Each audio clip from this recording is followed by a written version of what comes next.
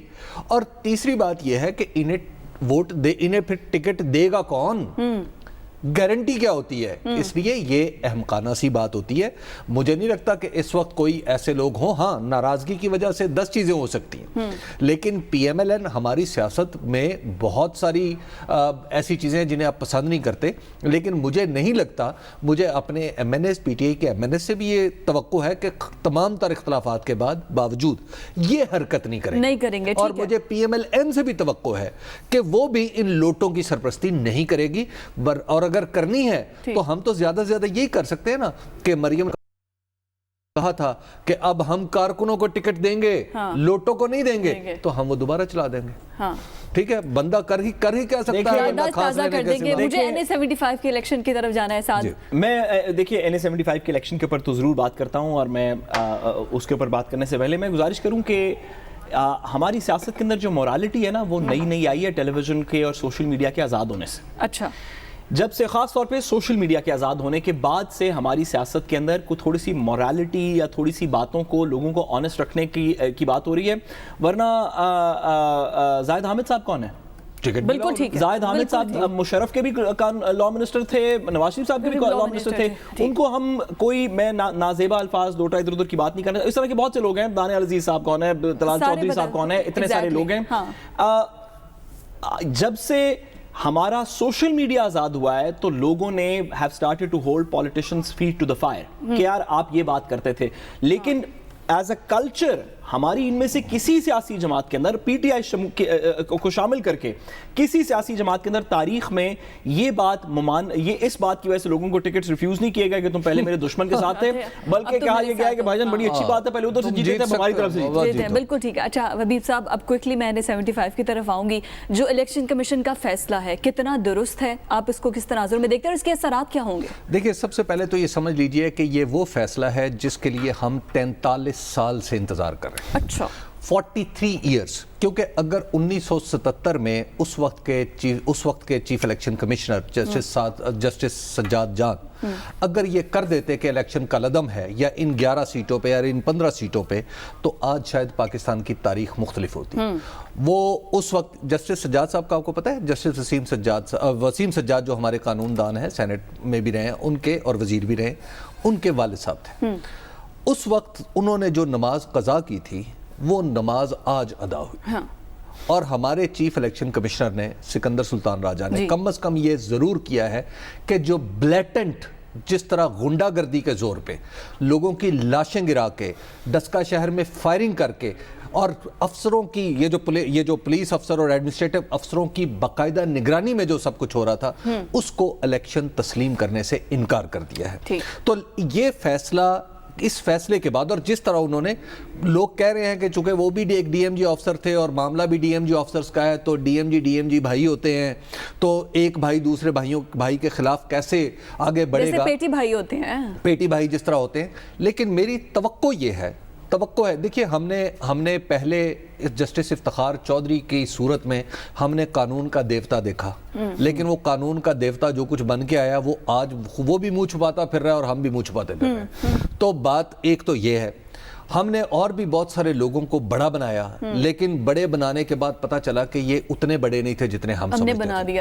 تو اس لیے بات احتیاط سے کرنی چاہیے. سکندر سلطان صاحب کے بارے میں حتمی فیصلہ تو آخر میں ہوگا, جب ہمیں تب پتا چلے گا کہ قانون کے مطابق کیا الیکشن کمیشن نے, جس کو میں ماضی میں اندھا بہرا اپاہج الیکشن کمیشن کہا کرتا تھا, میں اب یہ کہنے پہ مجبور ہوں کہ مجھے اس میں امید کی رمق جاگی ہے. تو یہ اگر چیف سیکرٹری ہمارا اپنی سیٹ پہ نہیں رہتا, ہمارا IG اللہ کرے اپنی سیٹ پہ نہ رہے قانون کے مطابق, اور جو DPO DCO اور کمشنر ان سب کے بارے میں تو احکامات آ چکے ہیں, تو جب یہ اپنی جگہوں پہ نہیں ہوں گے تو پھر ہمیں یقین آئے گا ہاں ہم الیکشن کی شفافیت کے راستے پہ چل سکتے ہیں. نہیں حبیب صاحب, بالکل ایک ساتھ یہ کہا جا رہا ہے کہ پٹیشن دائر کی جائے گی PTI کی جانب سے کہ یہ چیف الیکشن کمشنر کے جورسڈکشن میں نہیں آتے, وہ اس طرح سے ان کو طلب نہیں کر سکتے اور معطل نہیں کر سکتے.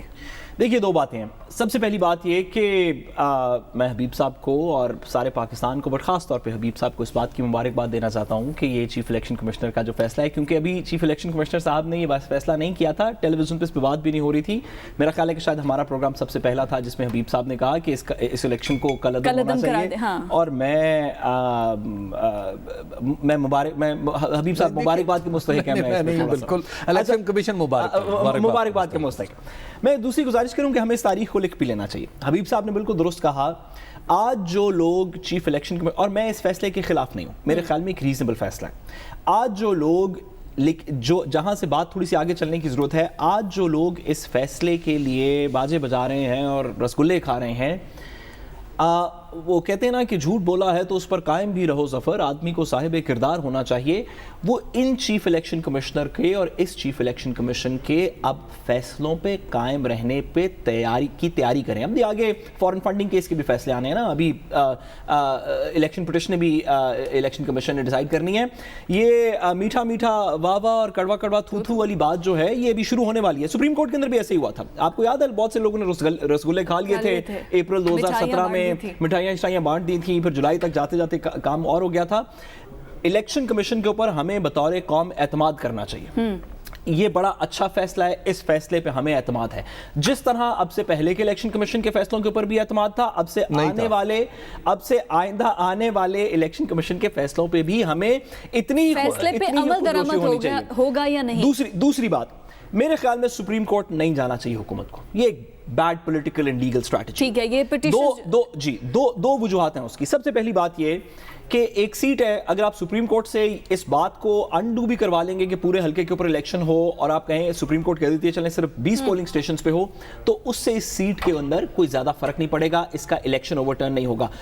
حکومت پاکستان کو سپریم کورٹ کے اندر مزید شرمندگی کا سامنا کرنا پڑ سکتا ہے. چاہیے یہ کہ تھوڑی سی گریس شو کریں, کہیں کہ چیف الیکشن کمشنر کا الیکشن کمیشن کا فیصلہ ہے, ہم الیکشن کرواتے ہیں, ہم اس کو چیلنج نہیں کریں گے. بالکل ٹھیک ہے, ایک بریک کی طرف ہمیں جانا ہے. ناظرین اسٹے ود اس.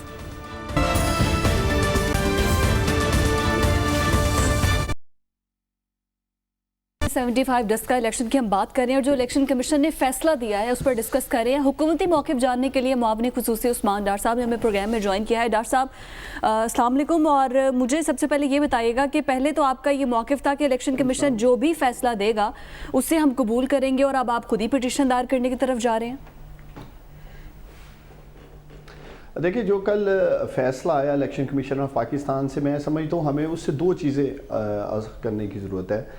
ایک, جس طرح آر او نے پوری ایک آپ کے سامنے سبمیشن کی, اپنی فائنڈنگز کی, اور اس میں کھل کے جو بھی وہاں گراؤنڈ میں یا زمینی حقائق تھے 14 پولنگ سٹیشنز کے حوالے سے, وہ آر او نے سبمٹ کی ہے کمیشن کے سامنے. پھر کمیشن نے آپ کے سامنے حکومتی جماعت کے سٹنگ گورنمنٹ کے سمجھ لیں ایم این ایز جو کہ ایز پر فارم 45 جیت رہے تھے, اس کے خلاف پورے کا پورا الیکشن کل عدم قرار دے دیتی ہے الیکشن کمیشن آف پاکستان. تو ایک کم از کم چیز قوم کے اور میڈیا کے سامنے آ جانی چاہیے, کیونکہ ایسے فیصلوں کی ماضی میں کوئی مثال نہیں ہے. اگر آپ 90 کی دہائی سے آج تک دیکھیں, پچھلے 30-35 سالوں میں, تو جب بھی کہیں بے ضابطگیاں ہوئیں وہاں چند پولنگ سٹیشنز پہ الیکشن کرائے جاتے تھے اور پھر رزلٹ جو ہے وہ نوٹیفیکیشن کر دیا جاتا تھا.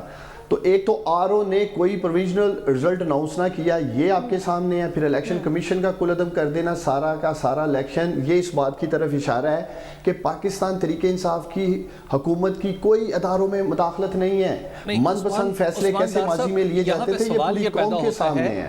یہاں سوال یہ پیدا ہوتا ہے کہ کیا ایک ایسا الیکشن جس میں ڈسکا کے اندر گولیاں چل رہی تھیں اور آخر میں 20 لوگ جو تھے وہ غائب ہو گئے تھے, 20 پریزائڈنگ آفیسرز, اور پھر 2 بندے بھی مر چکے ہیں, آپ کے خیال میں ایسے الیکشن کو ایکسیپٹ کر لینا چاہیے, اور اگر کہیں چھوٹا موٹا اعتراض ہے تو 10-20 پولنگ سٹیشنوں پہ دوبارہ الیکشن کروا دیں؟ یہ کیا پی ٹی آئی ایسا سوچتی ہے الیکشن کے بارے میں؟ نہیں, ہم ایسا نہیں سوچتے ہیں, لیکن دیکھیں زمینی حقائق تو یہ ہیں میرے سامنے اس رپورٹ میں اس ایپلیکیشن میں سیدہ نشین صاحبہ خود ان رائٹنگ لکھ کے سائن کر کے کہتی ہیں کہ 337 پولنگ سٹیشنز کے نتائج آ چکے ہیں اور اس پہ پی ایم ایل این کو کوئی اعتراض نہیں, وہ صاف اور شفاف الیکشن ہے. ان 337 پولنگ سٹیشنز کے خلاف کوئی اپلیکیشن نہیں ہے حبیب اکرم صاحب, کوئی پریزائڈنگ آفیسر کی شکایت نہیں ہے, کوئی پولنگ بند ہونے کی شکایت نہیں ہے, کوئی گولی چلنے کی شکایت نہیں ہے, اور کہتے ہیں جی 23 پولنگ سٹیشن کے اوپر ری پول کرا دیں. یہ ہے آر او کی رپورٹ, جو میں سمجھتا ہوں الیکشن کمیشن آف پاکستان کی آنکھ اور کان تھے اس الیکشن میں. وہ کہتے ہیں 23 نہیں جو نشین صاحبہ کہہ رہی ہیں, 14 پولنگ سٹیشنز ایسے ہیں جو پریما فیشائی ہیں جہاں ایسا لگ رہا ہے کہ شاید نتائج ٹیمپر کیے گئے ہیں, تو اس لیے ان کی ریکمنڈیشن میں 14 پولنگ سٹیشن کا معاملہ ہے. اب حبیب اکرم صاحب مجھے بتائیں, پاکستان کی تاریخ میں, ایک سیکنڈ دیجیے گا مجھے, پاکستان کی تاریخ میں کیا کوئی ایسے الیکشنز نہیں ہوئے؟ لوگ تو میڈیا کی آنکھ دکھا رہی تھی, ڈبے کے ڈبے اٹھا کے لے گئے ہیں, پولنگ سٹیشنز کے اوپر اوپن ٹھپے لگ رہے ہیں. کیا کوئی ایسا الیکشن تھا جو اس طرح پورا عدم قرار دے دیا گیا؟ یہ ہے وجہ. دیکھیں ہم کہہ رہے تھے کہ ہم فیصلہ مانیں گے. ایسے الیکشن ہم نے کراچی میں دیکھے ہیں, اپنی آنکھوں سے دیکھے ہیں, جہاں پہ خود میں نے دیکھا ہے لوگوں کو کہ چلو چلو ووٹ ہو گیا تمہارا گھر جاؤ. بات یہ ہے کہ یہ اب زمانہ بھی تو بدل گیا, کچھ پاکستان کو بھی ترقی کر لینے دیں کہ الیکشن کمیشن نے ایک فیصلہ کر لیا ہے. لیکن دوسری بات مجھے عثمان ڈار صاحب یہ بتائیے گا کہ آپ بڑا متعین الزام لگا ہے الیکشن کمیشن کی طرف سے کہ فلاں فلاں فلاں آفسر جو ہیں اب وہ الیکشن ڈیوٹی کے قابل بھی نہیں رہے, اور آپ نے افراد کو ایک ہی فرد کا نام بدل کے نتھا سنگھ اینڈ پریم سنگھ والا معاملہ کیا اور اس کو وہاں پر لگا دیا, اور آپ کا چیف سیکرٹری اور آئی جی بھی استعمال ہو گئے. اس کا آپ کیا جواب دیں گے؟ دیکھیں میں ایک تو مجھے بالکل اس کا علم نہیں ہے جو وہ کہہ رہے ہیں کوئی آفیسر تھا اور اس کا نام چینج کیا گیا. اس کے اوپر تو آئی جی پولیس کو انہوں نے طلب کیا ہے, تو آئی جی صاحب ضرور دفاع بھی کریں گے اور حقائق بھی سامنے رکھیں گے. اسی طرح جہاں تک ایڈمنسٹریشن کی بات ہے اس کے لیے چیف سیکرٹری صاحب کو بلایا گیا ہے. میں آپ کے پروگرام میں اور بے شمار پروگرامز میں ان سب کو چیلنج کر چکا ہوں. اگر میری ذات کو سمجھتے ہیں کہ کسی جگہ کہا جا رہا ہے جی میں پولنگ سٹیشن میں تھا, ٹھپے لگا رہا تھا, کوئی ایک فوٹیج, کوئی ایک ویڈیو یا جیو فینسنگ سے دیکھ لیں یا میرے ٹیلی فون کال سے چیک کر لیں کہ اگر میں نے کسی پریزائڈنگ آفیسر کو یا کسی کو اس پورے 48 گھنٹے میں کچھ ایسا ویسا کیا ہو جو پی ٹی آئی کے اوپر الزام لگانے کی حبیب اکرم کو کوشش کی جا رہی ہے. اب دیکھیں فیصلہ کیا ہے, وقت کی تھوڑی سی کمی ہے. بتائیے سر, آپ کی پارٹی کو ہمیشہ دیکھا جاتا ہے اس طرح کہ وہ الیکشن کے اندر اگر کوئی بھی شخص دھاندلی کرے یا دھاندلی کا نہ بھی ہو, صرف الزام لگ جائے, تو پرائم منسٹر صاحب بار بار یہ کہتے ہیں کہ ہم اس کو پوری طرح کھول کے اس کو ریڈو کرنے کے لیے تیار ہیں. آپ کی جو سپریم کورٹ کی پٹیشن ہے, جب کہ فیصلہ آ گیا, یہ آپ بہتر ہوتا کہ حکومت کہتی کہ جی ٹھیک ہے الیکشن کمیشن نے فیصلہ کیا, ہم اسے ایگری نہیں کرتے, لیکن کیونکہ ہم اوپن اینڈ فیئر الیکشن کے ساتھ ہیں ہم واپس ری الیکشن کروا دیتے ہیں. نہیں دیکھیں صاحب, بات یہ ہے کہ ہم سمجھتے ہیں کہ اس فیصلے میں تکنیکی اور قانونی سہم موجود ہے. آپ کی پرے, آپ ماشاءاللہ لائر ہیں, آپ مجھے بتائیں کہ آپ کی پرے جو کہ اپوننٹ کینڈیڈیٹ ہے کہہ رہے 23 پولنگ سٹیشن پہ تحفظات ہیں, 337 سب ٹھیک ہے, یہ کینڈیڈیٹ کہہ رہی ہے اپلیکیشن ہے جو اس نے الیکشن کمیشن آف پاکستان کو دی ہے. دوسری طرف آر او کہہ رہے 14 پولنگ سٹیشنز ہیں, اور اس پوری پروسیڈنگ میں خود موجود تھا الیکشن کمیشن کے سامنے. کوئی ایسا سبسٹینشل ایسا اوپن اینڈ شٹ وہاں ثبوت موجود نہیں تھا جس کے اوپر سارا الیکشن کو عدم قرار دے دیا جائے. میرا یہ ہمارا ایک مدعا ہے. ٹھیک ہے, ثبوت نہیں تھا. ٹھیک ہے, بہت شکریہ عثمان ڈار صاحب ہمارے ساتھ موجود ہے. حکومتی موقف ہمارے سامنے آگے. ناظرین ایک بریک کی طرف ہم نے جانا ہے, stay with us. Welcome back ناظرین. کچھ کرونا کی صورتحال پر بات کر لیں تو کرونا میں جو ہے اموات میں مسلسل اضافہ ہو رہا ہے. اگر آج کی بات کریں تو تقریباً 32 اموات ہوئی ہیں اور 24 گھنٹے میں 1000 سے زائد کیسز رپورٹ ہوئے ہیں. حبیب صاحب, حکومتی فیصلہ بھی آپ کے سامنے ہے. اسکولوں میں جو کچھ اضلاع میں پنجاب میں جو 50% حاضری تھی انہوں نے کہا اس کو فل کر دیا جائے, تو حکومتی یہ فیصلہ ٹھیک سمجھتے ہیں آپ؟ دیکھیے, جہاں تک آپ نے اموات کا ذکر کیا نا, یہ اگرچہ نمبر کمپیریزن میں ہائی ہے کہ ایک دم کرونا سے ہم بالکل نیچے کی طرف جا رہے تھے, تھوڑا سا اوپر گیا ہے, لیکن ہمیں اس کو مستقل فینومنا نہیں سمجھنا چاہیے. اور بہرحال یہ بات ہمیں ماننی پڑے گی کہ کرونا کے حوالے سے اس حکومت کی policy one of those policies ہے جس کی پوری دنیا میں تعریف ہوئی ہے. البتہ اس کی ہینڈلنگ میں کہیں نہ کہیں کچھ نہ کچھ پرابلمز آئے, خاص طور پر وہ لوگ جو بالکل کرٹیکل سچویشن میں چلے گئے. آپ کو یاد ہوگا کہ ایک وقت ایسا تھا کہ جب شیخ رشید صاحب بیمار ہوئے تو انہیں ایک